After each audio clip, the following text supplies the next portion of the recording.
Saya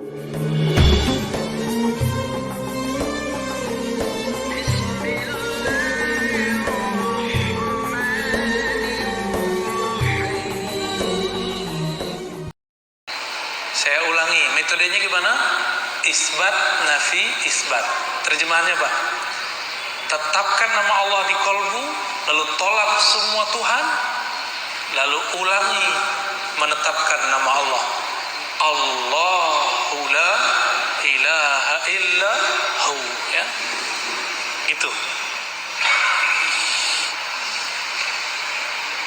Ada metode yang mirip dalam 3 ayat terakhir surah Al-Hasyr. Al-Hasyr ayat 22. Depannya huwa.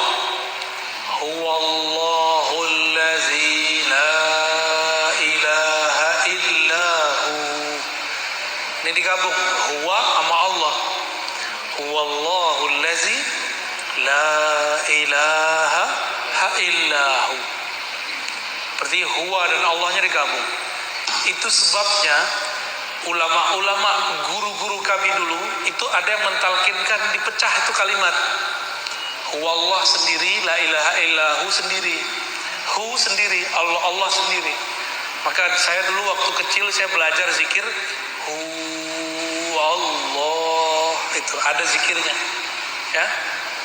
Hu Allah, ya. Dipecah lagi, hu sendiri, Allah sendiri, hu dia. Dipecah lagi, Allah. Kami dulu belajar itu satu-satu. Satu huwanya sendiri, Allahnya sendiri.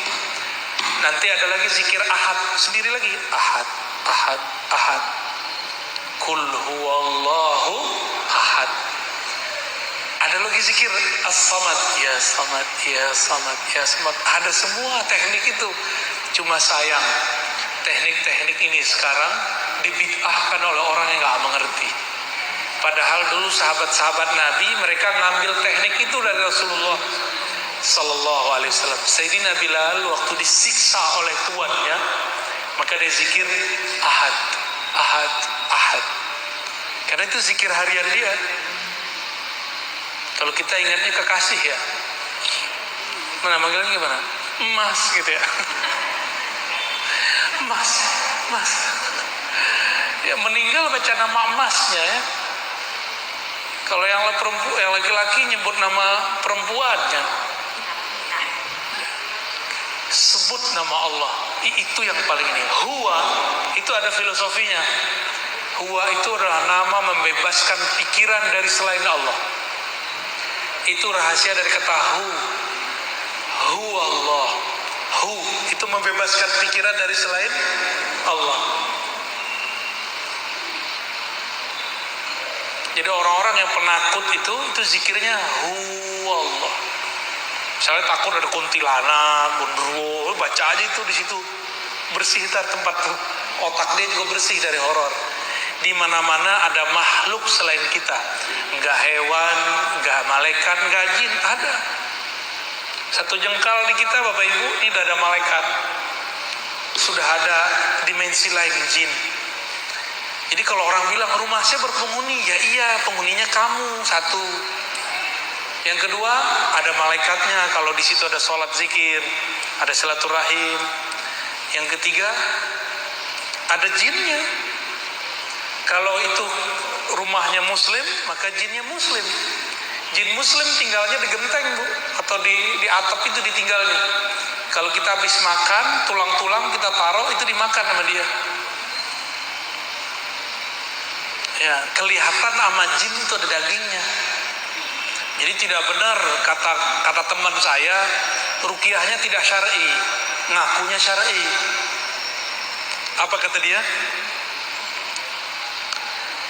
Kalau jin itu makan asap. Asap apa? Asap menyan. Ya salam, itu mau fitnah jin itu. Itu jin kalau denger, udah keselnya banget tuh. Lah masa sekitar kita ini makan asap, ya? Nggak ada jin makan asap, ya? Pernah dengar nggak begitu? Nggak boleh pakai menyan.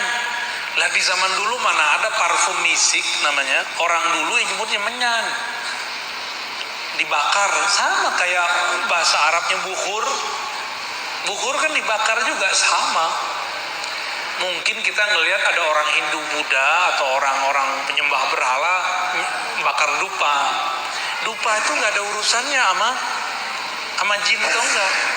Itu masalah orang yang bakarnya, ya.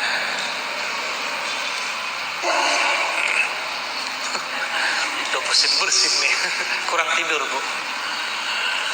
Baik, ini baru nomor 4. Tauhid ahli qalbu. Kita sudah sebutkan maknanya, tempatnya di mana, bacaannya apa, caranya gimana. Tinggal ketemu mursyidnya aja ya. Tauhid qalbu ini adalah tangga ihsan paling bawah. Nabi mengatakan ihsan itu engkau beribadah seakan memandangnya, jika tidak maka merasa dipandangnya. Jadi nanti buahnya itu sholat kayak merasa diperhatiin. Tapi kalau belum, ya udah zikir yang Allah aja dulu atau huwa Allah aja dulu, ya. Itu cukup kok. Naik lagi. Apa nih zikirnya? Boleh disebut zikir mukhatabah, zikir dialog. Disebut tauhidnya tauhid musyahadah, tauhid memandang Allah Subhanahu wa ta'ala. Tauhid memandang Allah. Allah bisa dipandang nggak sama ini? Bisa dipandang dengan mata nggak Allah? Dengan akal? Enggak juga. Dengan kolbu? Enggak juga. Maka tidak ada namanya kolbu memandang Allah, itu enggak ada. Kolbu dipandang oleh Allah. Inna Allah yanzuru ila qulubikum. Allah memandang ke dalam kolbumu, bukan kolbu memandang Allah. Ya. Lewat mana Allah memandang kolbu? Nah, ini yang disebut nanti tauhidnya tauhid musyahadah. Ini ilmunya rahasia, tapi saya sebut saja. Sebut pembukaannya aja. Ini tempatnya pada ruh. Tempatnya ada pada ruh. Masih ingat ada ayat surat Zariyat, wa fi anfusikum afala tubsirun. Di dalam dirimu apakah engkau tidak memandang? Tauhid qalbu tadi yang nomor 4, dia merasa dipandang. Lewat mana dia dipandang? Lewat ruh. Ruh itulah yang memandang dia.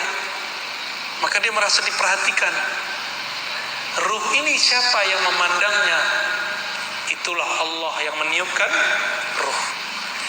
Kita ini di dalam diri ini ada unsur selain tubuh ini. Saya sudah buat kajian ini berjilid-jilid, ya, dan berulang-ulang.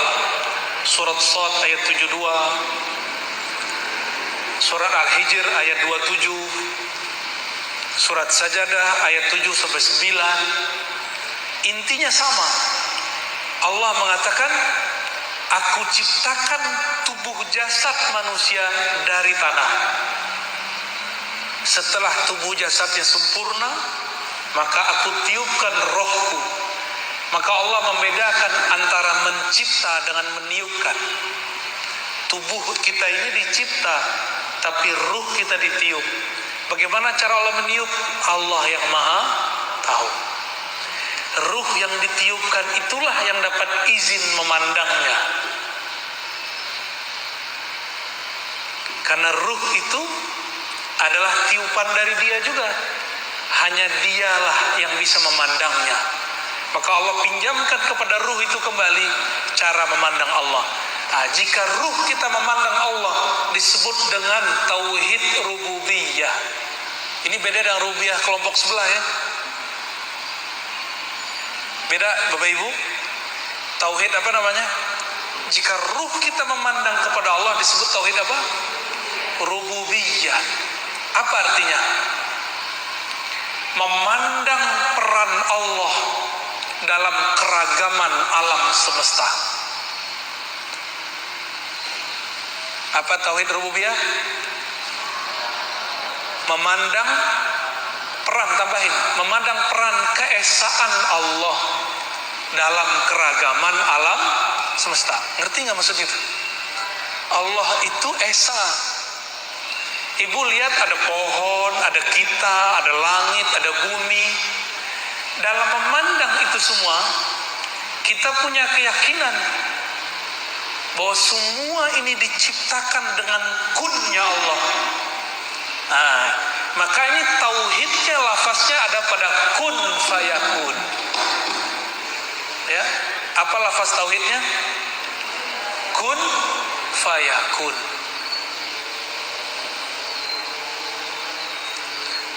Kalau diurai jadi la ilaha illallah, la ilaha illallah, apa maknanya? La qudrata wa la iradata illallah. Itu cara ngurainya.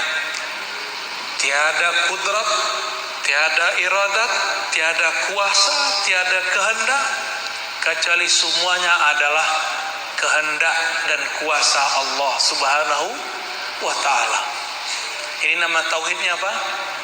Tauhid rububiyah. Jadi bagi kita, tauhid rububiyah ini bukan sesuatu yang berbeda dengan uluhiyah dipisah-pisah terus bertentangan, enggak. Rububiyah ini satu paket dengan uluhiyah.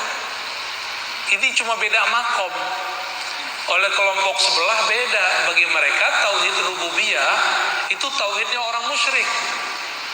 Tauhid selain kelompok mereka. Bahkan disamakan tauhid musyrik, tauhid filosof, tauhid ahli kalam, tauhid kelompok yang berbeda dengan dia. Kelompok Asy'ariyah disebut cuma sampai rububiyah. Sufi cuma sampai disebut dengan rububiyah. Ini gak adil. Jadi kelompok sebelah nyebut rububiyah itu gak adil. Dan aneh, kok disebut tauhid orang musyrik? Loh, ada emang tauhid orang musyrik? Musyrik artinya apa musyrik? Menyekutukan Allah. Tauhid mengesahkan Allah. Nyambung gak? Tauhid musyrik nyambung gak? Gak nyambung. Ya.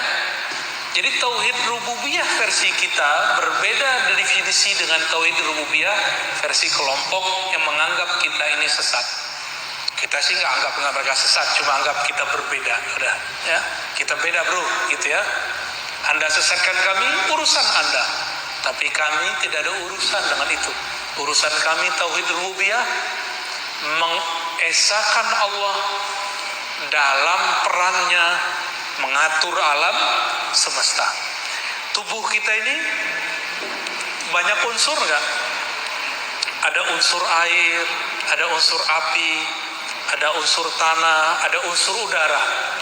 Oleh orang Cina ditambahin unsur logam. Ya, tapi bagi kita logam itu bagian dari tanah. 4 unsur. Jadi di tubuh ini kalau diurai 4 anasir namanya. Ya, 4 anasir. 4 unsur ini, siapa yang kemudian mengatur alurnya dalam tubuh? Inilah yang disebut, masing-masing 4 ini ada alamnya, disatukan oleh Allah menjadi padu. Rabbul alamin, alhamdulillahi rabbil alamin. Segala puji bagi Allah yang Rabbi, yang memadukan, yang menyatukan alam semesta dalam keesaannya dengan keesaannya. Ya, jadi Allah tetap sendiri meskipun yang diurus banyak.